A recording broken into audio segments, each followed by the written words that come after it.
one out, so this will be like a part 2, I guess. And I go like, it was they who managed to convince the French that the Fox were conspiring to destroy Detroit. All right.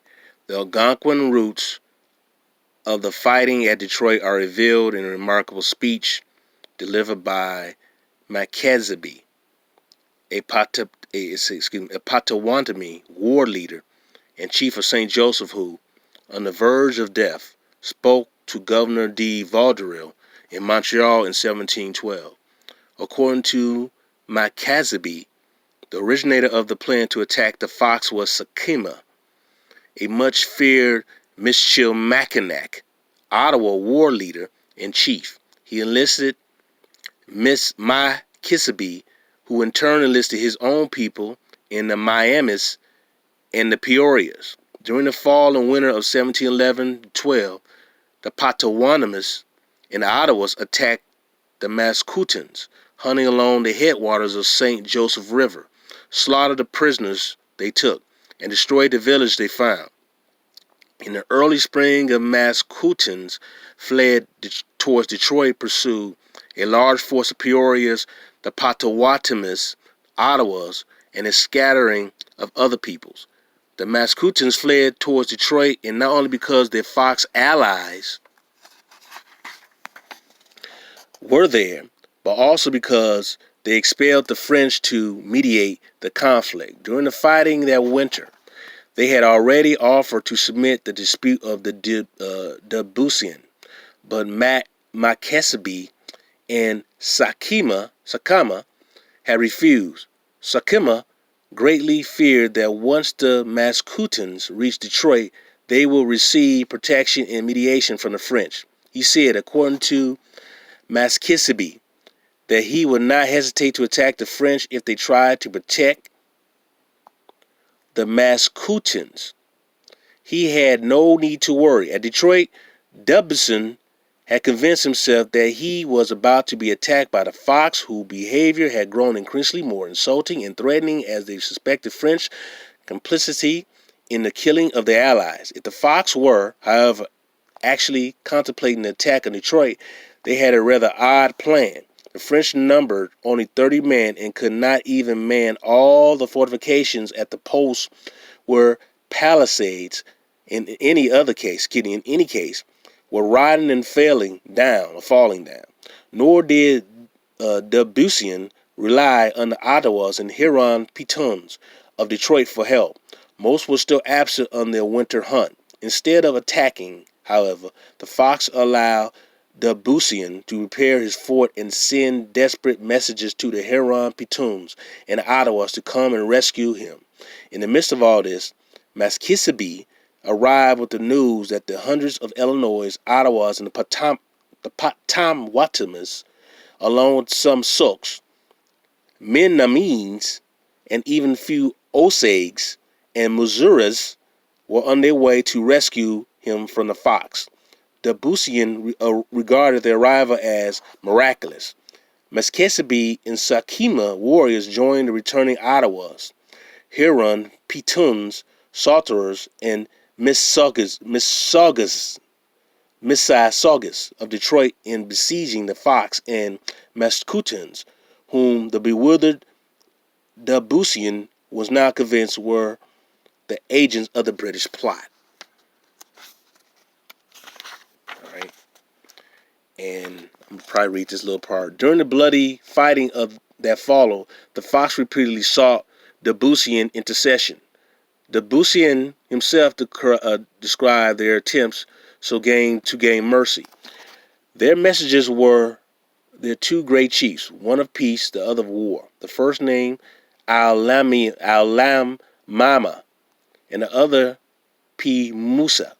With them were two great Mascouten chiefs, one Kuit and the other one Anab Basmansanen.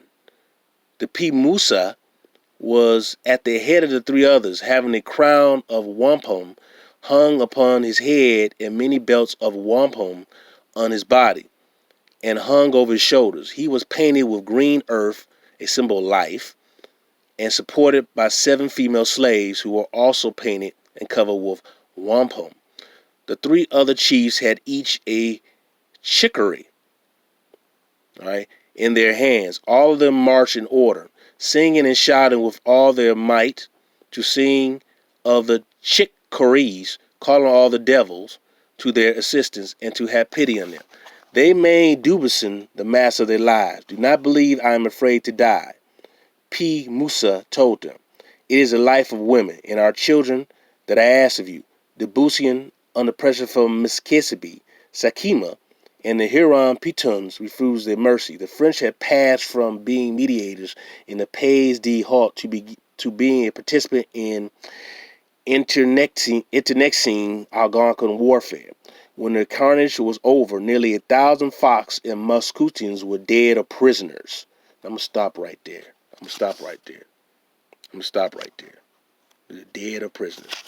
Prisoners of war. All right. There's some more to read it, but this is what you're dealing with the Fox Indians. I showed you before.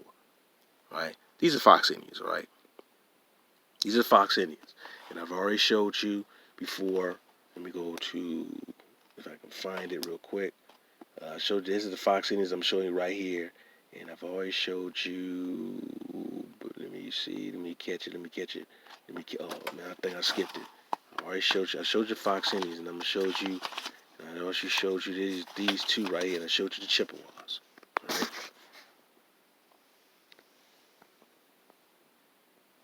These are Chippewas.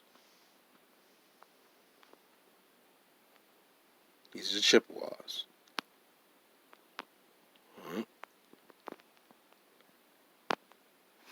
And these are Fox Indians. These are Negroes fighting Negroes, man. This is all this was. Negroes fighting Negroes. All right, and then many of them, land was taken from them. Many of them became free men, and then many of them became captured and then enslaved and reclassified and mixed with other groups, man. This is what this mess happened here in America. This is what really, really happened. We've been totally lied to about our true history. So we gotta basically go back and do the true homework to our history and stop believing what these white folks have told you, man. Some of these Negro blacks.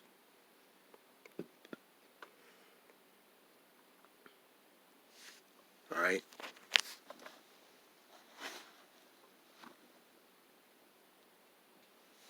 These are Chippewas. All right. These are Indians from Mississippi.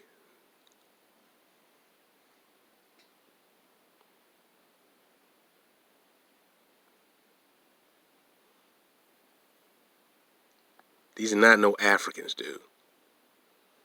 These are Aboriginal black that was already here. Is this something that you're not going to hear Hindus, gays talk about? You're not going to hear your typical Negro scholars talk about, because they continue with this narrative of 1619, which is inaccurate and wrong. So it's up to us to really learn our true history.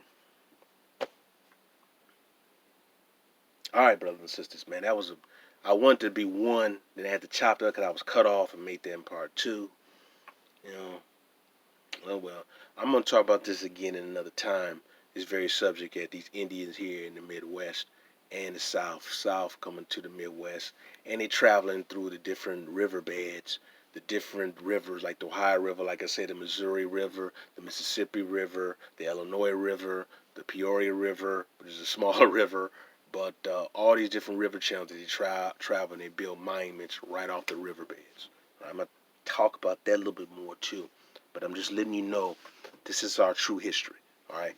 Our history did not originate in no slaves here in America. That's a lie. The original so-called Mongolian features that people who came here swore that they were black people. All right, they weren't no pale Asian. They were so-called black people.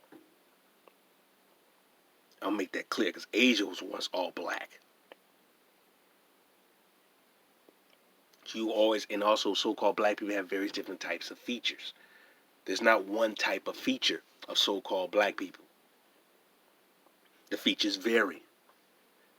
The physical structures vary. So I want brothers and sisters to understand that, all right, to grasp that